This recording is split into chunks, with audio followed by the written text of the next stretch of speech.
चालक आणि वाहकाच्या प्रसंगावधानतेमुळे मिळाले प्रवासी तरुणीस जीवदान। पाहूया सविस्तर बातमी। श्वेता अमित जाधव राहणार सोलापूर ही 16 वर्षांची तरुणी आपल्या कुटुंबियांसोबत सातारला नातेवाईकांकडे जाण्यासाठी सोलापूर सातारा या गाडीमध्ये बसली। सकाळी 7 वाजता सोलापूर बस स्थानकावरून गाडी निघाली। गाडी प्रवास करत असताना पिलीवमध्ये त्या दरम्यान श्वेतास अचानक अस्वस्थ वाटू लागलं। त्यावेळी चालक आणि वाहकांना सांगून मेडिकलमधून कुटुंबियांनी त्यांच्यासाठी गोळी घेतली। त्यानंतर तिला थोडं बरं वाटू लागलं। मसवड ओलांडून बस दहिवडीच्या दिशेने धावत होती। माण तालुक्यातील पळशीच्या दरम्यान आल्यानंतर श्वेताला पुन्हा एकदा अस्वस्थ वाटू लागलं।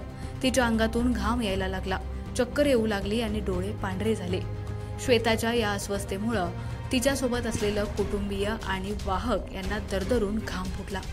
या दरम्यान त्यांनी जवळपासच्या दवाखान्याची चौकशी केली असता गोंदवले खुर्दमध्ये ग्रामीण रुग्णालय असल्याची कल्पना त्यांना मिळाली। ही माहिती मिळताच कोरेगाव आगाराचे वाहक विजय रामसिंग चव्हाण यांच्या सूचनेवरून चालक डीपी वाघ यांनी गाडी थेट ग्रामीण रुग्णालय गोंदवले खुर्द या ठिकाणी थांबवली। गाडीतील काही प्रवाशांच्या मदतीने चालक आणि वाहकाने श्वेताला गोंदवले खुर्दच्या ग्रामीण रुग्णालयात उपचारासाठी दाखल केलं। उपचार सुरू होईपर्यंत चालक आणि वाहक श्वेता आणि तिच्या कुटुंबियांजवळ थांबून होतं। तिच्यावर उपचार सुरू होताच चालक आणि वाहक यांनी इतर प्रवाशांच्या साथीनं आपला पुढचा प्रवास साताऱ्याच्या दिशेनं सुरू केला। चालू प्रवासामध्ये श्वेताच्या झालेल्या अवस्थेकडे बघत प्रसंगावधान राखत चालक डीपी वाघ आणि वाहक विजय रामसिंग चव्हाण यांनी तिला तात्काळ दवाखान्यात दाखल केल्यानं आणि वेळेवर उपचार मिळाल्यानं तिचे प्राण वाचले। कोरेगाव आगाराच्या सातारा सोलापूर बस क्रमांक MH06S 8971 मध्ये असणाऱ्या या दोघांचा चालक आणि वाहकाचे राखलेल्या प्रसंगावधानाबद्दल प्रवासी आणि सर्वसामान्य जनतेतून कौतुक होतंय।